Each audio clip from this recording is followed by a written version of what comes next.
Hello, listener. Thank you for joining me today. This is the Wise Finances Podcast. I'm so excited to launch this podcast. This has been something I've been wanting to do for a few years now, and I finally got the courage. So, today's episode, I will just be highlighting myself and my journey. I'm a Black woman, and oftentimes you think you have to, things are not given to you, right? Or there's so many disadvantages that we know in our world today, and I'm just someone who's living through that. I'm living to for that financial independence, and I thought it would be good to just share my journey, and share those lessons that I wish I would have knew a few years before to the next generation. Definitely think my focus area for this podcast is millennials, teaching my peers, as well as the next generation coming up, the Gen Zers that they like to say. Um, I think that they're amazing, and I'm fortunate enough to every day to get to work with the Gen Z community in my professional work. I'm actually 27 years old. I can't believe it. Feels like I was just 10 years old, 13 years old, like yesterday. But I I'm born and raised from Los Angeles. Currently live in Los Angeles. I love Los Angeles. It's a great city. Uh, a lot of people think it's magical, right? Because it's always sunny days. It's actually raining today, which is so ironic. But being from LA, and I'm actually grew up in inner city Los Angeles, South Central Los Angeles. Um, I just always had the goal to just like get out of Los Angeles. Surprisingly, even though as you can see, I haven't gone too far because I'm currently still living in Los Angeles. And my goal was just always to like just get out of LA and care for my loved ones. Take care of my family. And I really didn't know at a young age like how that would be possible, but I knew I had the desire, and I knew that I could do it, but it was just more of like what was the means. So for me, when I realized that about 10 years old that, my dreams of the being in the WNBA probably wasn't going to happen because I was still 4'9". And then I realized mom's 4'11", dad's about 5'8". I probably won't be as tall as Lisa Leslie. And I loved her. I idolized her growing up. But everything happens for a reason. And I think at that same time, my mom enrolled me in a new school and I started to learn about college. Never knew about college before then. And I was just like, okay, college is somewhere you go. Well, like, what is it? What's the purpose?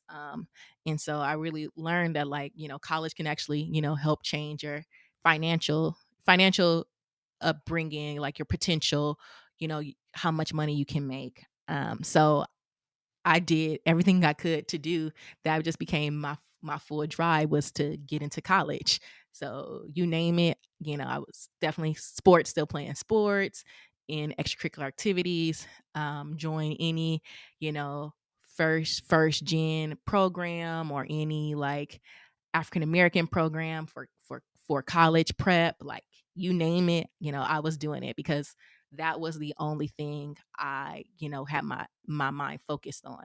Um, I grew up really being independent. I really thank my mom for that because we would, she was a single parent and it was just me and my little sister, and she was like on me to get things done, and be efficient. So with that literally helped me, to really be focused. I didn't get too distracted, um, through just things that most teenagers, do at the age. I was just like, I got to get into college. So fast forward the story a little bit. Uh, this was deciding senior year between two schools, and I chose to go to UCI. And actually, I made my decision, which a lot of students make their college decision on, right, based on money, and location. Irvine was close to LA, right? So all my dream of getting out of LA, getting out of South Central, I really wasn't going too far. I was going 45 minutes away, but still a very different world. And that was the reason at the time, family. I just felt like I needed to still be close. That was right for me. That was what's right for my family. But the big thing was like the money. I just, like I said, I was so geared into going to college. I did everything I had to do. So when my counselor said, "Okay, you got to apply for the FAFSA, you got to apply for scholarships," I definitely did that. But I really didn't know like what was the purpose of doing that, or like why you should do that. I was just more like, I know these are action items I need to do, so I'm gonna do them, and I did them. So when it got time to figure out the college I wanted to, I seen school A was costing, this amount. They gave me this amount. This is the balance. So when it was time to consider the school, Irvine was the best choice. You see Irvine, Anteaters, Zot Nation, Anteater Nation, Anteater Nation. Love my school experience. Um, I just seen like, okay, this school costs about 30,000. They're giving me about 32,000. Oh, like that's $2,000 like a difference. Like that's they're giving me more than what it costs. Cool, I'll go there, right? Makes sense. Not that I'm not really knowing like within that 32, right? There's student loans. And my approach was like, hey, my advice was told to me like you just take them. And definitely like I don't regret my decision. I'm actually not here to bash on student loans, because obviously I wouldn't be where I am. I wouldn't have finished college if I didn't take out my student loans. So I still have 30K in total to pay on my student loans. So I'm just making my payment, enjoying right now the deferment. So I know that that's something I'll address to when I get to it, but also I don't feel the pressure. When I think about my experience and everything I got out of my time at UCI, I would definitely make the same decision over and over again. I probably would be smarter a little bit about it, and use my money a little wiser during that time. But um, I know college was a means for me to help me support um, my family, and you know basically have this new experience, because I was just so my mind, my experiences was only into really Los Angeles. So it was good to learn different about different communities, read about my history. I mean, I love my African American courses. I love the fact that I joined a sorority. I mean, some of my closest friends I met at Irvine. So I definitely do not regret the decision I made to go to UCI. But like I said, some of the choices I made in at UCI probably weren't the best, and that was because I just I I just didn't understand what I was doing. And I think when I think about my journey, my financial journey, and you will learn a lot of your habits through your parents. And I definitely have two spectrums of the ends of parents. I have my mom, who will stretch a penny and a half. And then I have my dad, who would like risk it all. And so there was in college, I was leaning more on the dad personality. I was risking it all because I knew, hey, I got these 3 quarters. I know when financial aid will come in. I know I'll get my disbursement. It's going to be on time, and it's going to be on direct deposit. So in the meantime, if I felt like there was something I needed to do, or what I wanted, or I wanted to experience, I was willing to do that. A lot of it actually was smart. Like I said, like it actually still benefits me for me from doing that. I wanted to study abroad. I did that. Like I said, I wanted to join a sorority. I did that. So those are things that that have been priceless, right, for my experience. um, but then there was also times where I would take random trips. Shout out to those Vegas, Atlanta trips that they were fun, and I definitely have the memories for them. So like I said, when I see my student loans, I don't necessarily just see the baggage of them. I also just see the memories I made off of them as well. As crazy as that sound. Um, but yeah, that was pretty much kind of like my first real interaction, with money. And, I was definitely not having the habits that I needed to. Fast forward, graduate.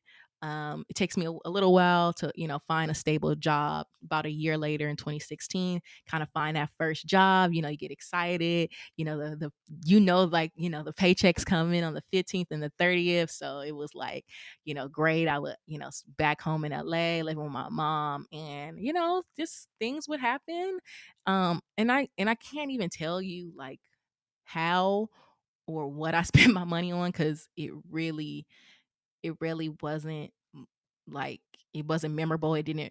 Obviously didn't connect to my values, but I basically looked up, and probably about a year later in 2017, I had about $10,000 in credit card debt, had a car loan that I probably couldn't afford. So it was just like, wow, like this is like, on paper I should be, doing well. Like, I felt like I was kind of like exhausted.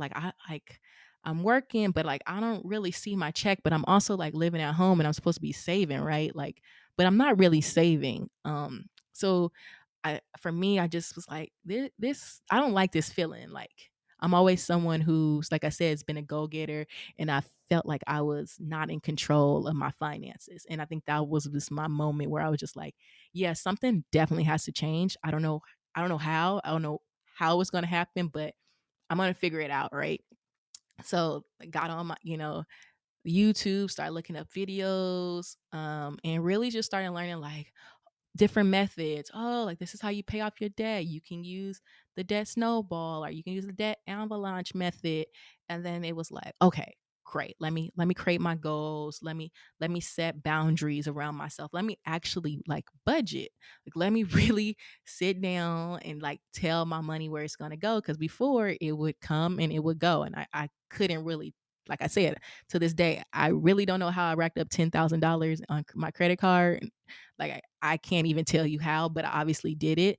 But with patience and support, I was able to pay that off within the next year. So just being consistent, um, being able to lean on in the financial community. We have so much knowledge and so many tools right at our fingertips, but sometimes we don't even know how to utilize it. So that was kind of like how my like financial journey kind of started. It just started as me just first being reckless, and then, really, getting the shovel out and picking myself out of that shovel. Um, so from there, I was like, wow, this became part of my life. Like, look, reading articles, watching financial videos, and to this is about to be a new year upon us. 2020 with the pandemic has been crazy. I think if it taught us anything, finances is really crucial. So why not just put myself out there? Why not just share what I know, and also learn new stuff? And I want this podcast to be an open platform where I'm continuing to learn. I'm learning from others, because money affects us in so many ways, not just what we can or can't do, but in our health, our physical health, our mental health, our relationships, our interactions with our family, our parents, our children, if you have children. So I think that, to say that money doesn't affect us would be crazy. So that's why I really want to have this podcast. I think it'll be great to kind of share those lessons with each other and teach each other.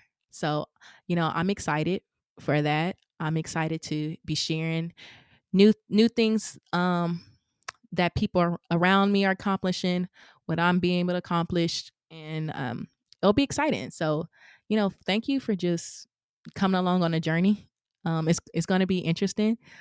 Let me know what you think. Let me know if there's anything that you want to learn in particular. Follow me on Instagram at wisefinances_. And thank you for learning a little bit about me, the host. Again, I'm Alana, and I look forward to hearing you. Make sure to come back. Make sure to subscribe. Make sure to give this a good rating, and leave a comment. This is the Wise Finances Podcast.